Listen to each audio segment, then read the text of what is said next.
las tiradas largas que forman parte de la preparación, es un entrenamiento de esos importantes si preparas una maratón, sobre todo, y una media maratón, más o menos.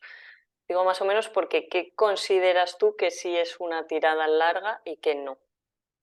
Bueno, a ver, yo creo que vamos a hablar más del tema de las tiradas largas cuando estamos preparando una maratón, más que nada por la distancia, ¿vale? Para mí, en mi modo de entender lo que es una tirada larga, sería aquel rodajes que hacemos a ritmos medios, ritmo medio-bajo, pero de una distancia no inferior a 25 kilómetros, ¿vale? Y tampoco muy superior a 30, 34 como mucho. Yo creo que el tope sería 34. Por lo tanto, si yo tuviera que decir que es una tirada larga, sería un rodaje en los cuales la distancia va entre 25 y 34 kilómetros a un ritmo pues suave, no demasiado cercano al ritmo de competición. Y luego sí que como estamos tanto tiempo para hacer esta tirada larga y ya de por sí es bastante cansado, llegamos a acumular bastante fatiga, como que tendríamos que buscar recorridos, digamos, que sean planos, no tenemos que ajuntarle ahí un recorrido muy sinuoso con cuestas donde todavía acumulamos o acumularíamos mucha más fatiga. ¿Vale? Vale, porque ¿cuál es el fin último que persigue este entrenamiento dentro de la planificación de maratón? Bueno, yo creo que una tirada larga nos sirve para bastantes cosas, pero yo creo que uno de los más importantes es si nos ponemos en situación, estamos preparando una carrera que la distancia son 42 kilómetros, entonces nos vamos a encontrar en la parte final de la carrera simplemente por el hecho de acumular kilómetros y el tiempo que estamos corriendo, que tenemos que estar, digamos, corriendo con una situación, con una sensación de fatiga. Entonces estamos entrenando, digamos, esta situación, ¿no? Donde tendremos mucha fatiga acumulada y tenemos que seguir tirando, digamos, de nuestro ritmo y de nuestra meta, que es llegar lo antes posible a terminar esos 42 kilómetros. Luego hay otra cosa que creo que es importante, que si sacamos en las tiradas largas, y es el hecho de que al correr tanto tiempo, tanto para la maratón como para las tiradas largas, que nuestros depósitos de hidratos de carbono se van agotando. Y en la parte final de la tirada larga lo que estamos buscando es entrenar el cuerpo a que sea capaz de tirar de otras fuentes de energía. ¿Vale? En este caso, pues aparte de los hidratos de carbono que se están acabando, pues ser capaces de movilizar un poco lo que serían las grasas para poder tener otra fuente de energía y que nos ayude a llegar al final de la distancia de los 42 kilómetros, que es el objetivo final, ¿no? Pero estamos entrenando esto. O sea, es un poco como que estamos entrenando la parte final de la maratón, o el último tercio sobre todo, ¿no? Que es cuando llega la falta de glucógeno, será más acuciante, más fatiga. Porque realmente lo que diferencia esta especialidad atlética a otras es esto, es la distancia que supone los 42 kilómetros y casi nadie, por no decir nadie, es capaz de llegar con los depósitos propios de glucógeno. Entonces, la parte final, esta es la parte final que tenemos que entrenar, donde ya tenemos tanta fatiga encima y que nuestros depósitos de glucógeno, de hidratos de carbono, se están terminando. Entonces, esto es lo que tenemos que terminar para que nos ayude a, a poder correr y a poder terminar lo que es la maratón.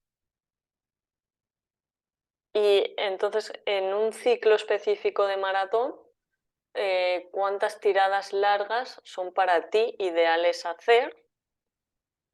Y, A ver, el número de tiradas largas, eso o de qué, dependiendo de qué varía, porque a lo mejor cada corredor o cada marca puede tener claro, variaciones, claro. pero A ver, yo creo que una buena preparación, una planificación, yo le metería entre 4 y 6 tiradas largas, como mucho. Ahora, es un tema muy personal porque va a depender, como tú acabas de decir, del tipo de corredor que nos encontremos. Si es un corredor que compite mucho en la parte final, entonces parte de estas medias maratones podrían ser perfectamente suplidas, o sea, la tirada larga podría ser suplida por una competición de media maratón. Entonces se podría ir restando el número de tiradas largas. Pero para que nos hagamos una idea, yo creo que entre 4 y 6 tiradas sería lo correcto. Luego ya irá alguna más, alguna menos en función a las características de cada corredor. Y si haces más, si te pasas de tiradas largas, ¿cómo lo puedes pagar? ¿O qué consecuencias tiene? A lo mejor tiene alguna positiva.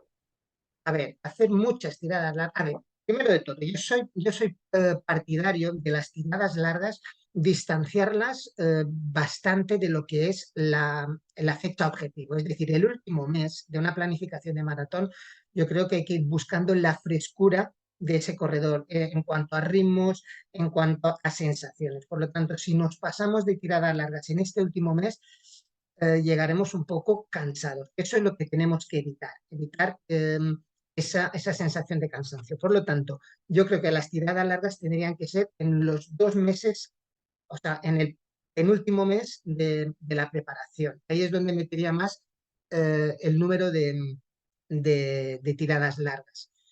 ¿Qué pasa si nos pasamos, si hacemos demasiadas o las apretamos mucho? Pues que podemos jugar con esta línea, ¿no? de lo que es sobrepasar la fatiga. O sea, no nos tenemos que pasar, no hay que llegar ni terminar demasiado cansados que nos afecte al resto de la planificación. Yo creo que el riesgo gordo de hacer demasiadas tiradas largas sería este, el cansarnos demasiado, acumular demasiada fatiga y luego se abriría el abanico de poder tener muchas más opciones de caer lesionado por otras cosas. Vale, a ver, para poner en contexto y aclarar esto, o sea, estamos hablando de un ciclo específico de maratón de 12 semanas, o sea, 3 meses, y aquí es donde dices que en el mes de en medio, digamos, es donde meterías más tiradas largas y en el último menos. ¿No? Y también hay que tener en cuenta que las tiradas largas no son todas de la misma distancia, van Aquí vamos, sumando van en tal, ¿no? progresión, Dentro de un sí, rango. efectivamente. Pero bueno, como tú bien dices, el específico, para decirlo así a grosso modo, serían los 3 últimos meses, ¿vale? De los 2 primeros del específico es donde yo metería el volumen. Eso significa que uno no puede llegar al específico en un estado de forma demasiado bajo, ya se tiene que llegar en un punto de forma bastante aceptable para poder ir asimilando tiradas o rodajes de cercanos a 20 kilómetros. ¿Por qué? Porque ya empezaríamos en el específico con los 25. Quiero decir que si tú llegas al inicio de la preparación específica, donde has rodado como mucho 10, 12 kilómetros, no te puedes poner a hacer tiradas largas de 25 porque el cambio es demasiado gordo, con el consiguiente riesgo de lesiones. Por lo tanto, a tu respuesta, los 2 primeros meses de la planificación es donde metería más volumen y irían incluidas las tiradas largas. Vale, y dentro de esto, a ver, en general un corredor popular tiene muchas cosas en su vida, tiene una agenda personal y un trabajo y tal. Puede haber momentos en que no consiga hacer una tirada larga que estaba prevista y que se la tenga que saltar. Si te saltas una, ¿cómo de grave es? ¿Y cuándo empieza a ser grave de verdad? ¿Cuando fallas en cuántas o en la de qué longitud? Bueno, yo creo que la respuesta va un poco en función a cómo es el corredor. O sea, vuelve a ser otro tema un poco subjetivo. Pero yo creo que habría 3 tipos de ocasiones en las que uno se podría saltar una tirada larga, ¿vale? Una podría ser pues porque te coincide en que en los 2 meses previos a la maratón pues quieres correr alguna media maratón, ¿vale?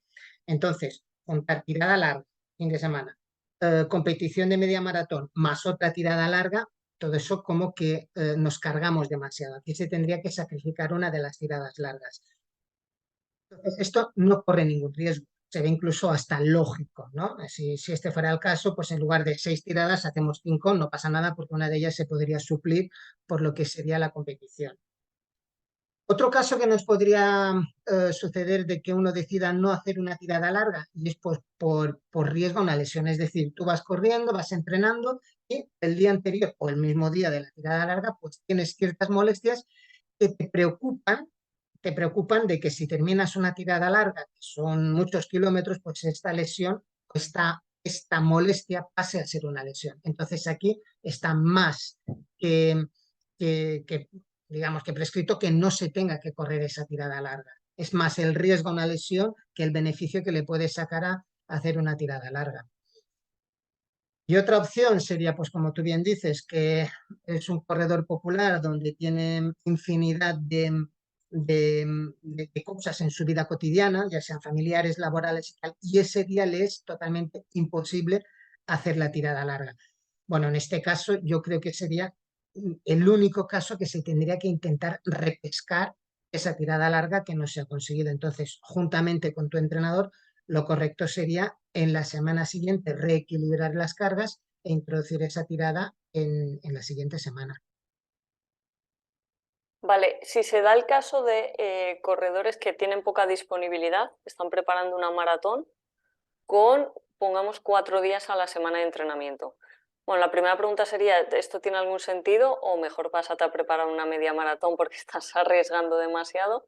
Y la siguiente, bueno, ¿cómo afecta aquí las tiradas largas? Si se mantienen igual, hay menor número, ahí cambian algo.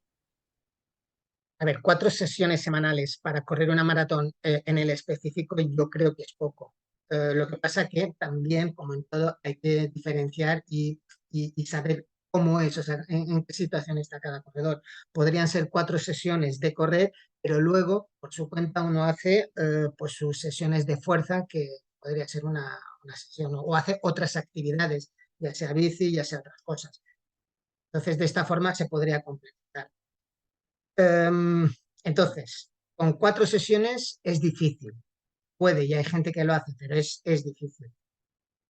¿Cómo hacemos para esta gente que tiene tan poca disponibilidad? Las tiradas largas yo creo que es uno de los entrenos clave para un corredor que prepara una maratón. Si no puede hacer las 6 o las 4 o las 5, las que estén programadas, pues hay otra forma de buscar el fondo, pues podríamos intentar sumar o alargar lo que son las sesiones entre semana para ir acumulando más kilometraje, pero aún así hay que sacar algunas tiradas largas, porque el trabajo que te he comentado antes de trabajar o entrenar esa búsqueda de otras fuentes de energía, el trabajar esta sensación de fatiga enorme y seguir entrenando, esto solo lo consigues con las tiradas largas. Por lo tanto, yo creo que de una forma u otra el plan se podría reajustar aumentando el volumen de las sesiones de este corredor, que solo haría 4 sesiones, pero, insisto, alguna tirada larga sí que tendría que hacer. Alguna no es suficiente, una, tendrían que ser unas cuantas, tres. Ya.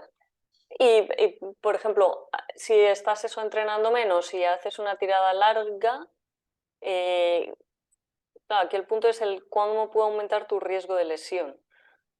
O qué riesgo de lesión tiene una tirada larga, a lo mejor frente a otros entrenamientos, qué nivel de agresividad puede tener. A ver, la tirada larga, si tú, si tú estás entrenando medianamente bien, no tiene por qué eh, ser más propensa a tener lesiones que otro tipo de entrenamiento en la planificación. ¿No? Lo comparamos con series, comparamos con intervals, con algo más explosivo, pues no tendría por qué la tirada larga tener que ser fuente de muchas más lesiones que otros entrenamientos. El tema es el que tú has dicho. Si entrenas poco y de golpe te metes 30 kilómetros, ahí sí es más problemático. Pero si uno lleva una progresión acumulada tanto en volumen como en intensidad, cuando llegan las fechas de las tiradas largas, más o menos el cuerpo ya está adaptado. Em, pero bueno, no deja de ser un riesgo en que si entrenas 2 veces a la semana 8 kilómetros y el tercero, que es la tirada larga, te metes 30 kilómetros, pues sí, sí que es un riesgo, pero bueno, eso ya es el trabajo un poco del entrenador y ajustar un poco las cargas o equilibrar las cargas de este atleta, de este corredor. Vale, el punto es que puede haber una descompensación ahí de cargas. Eh, y